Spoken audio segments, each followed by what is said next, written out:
remember Christmas Eve in the emergency room.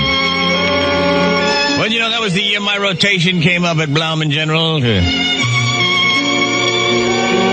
be the DIFC, the doctor in charge. And so I sat there Christmas Eve, nothing was going on. I was flipping paper clips on my desk, watching tumbleweeds blow down the hallway of Blauman General. I mean, that place was dead. Dead! So I thought, what the hell, it's Christmas Eve, we were all due to get off in an hour. Anyway,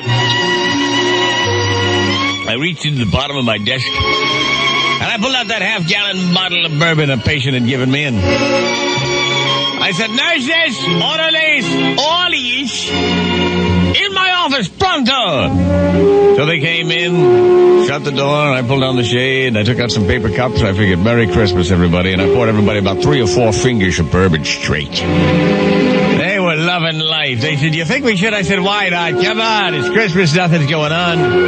Let's do some shooters. And so, boom, down the hatch we went. We went on like that for the better part of an hour, when suddenly we got a call on the radio from an ambulance crew. We're coming in, lights and siren. Just picked up someone from a traffic accident. Tremendous trauma to the head. Will need immediate brain surgery. Oh, no! I thought, my God! Now I was really faced with a dilemma. What do? Do I immediately get on the blower, call another hospital, tell them to send another surgeon over because I'm too drunk on duty? Face possible censure, maybe loss of my position in Blauman General? Possible loss of license? Or do I attempt the surgery, but in so doing put the patient's life at risk because of my inebriated condition?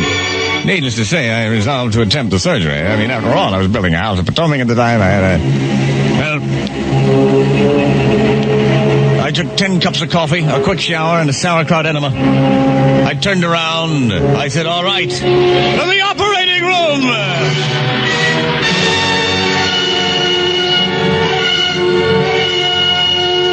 Well, you can imagine the ambulance attendant's shock and horror when he came through the door.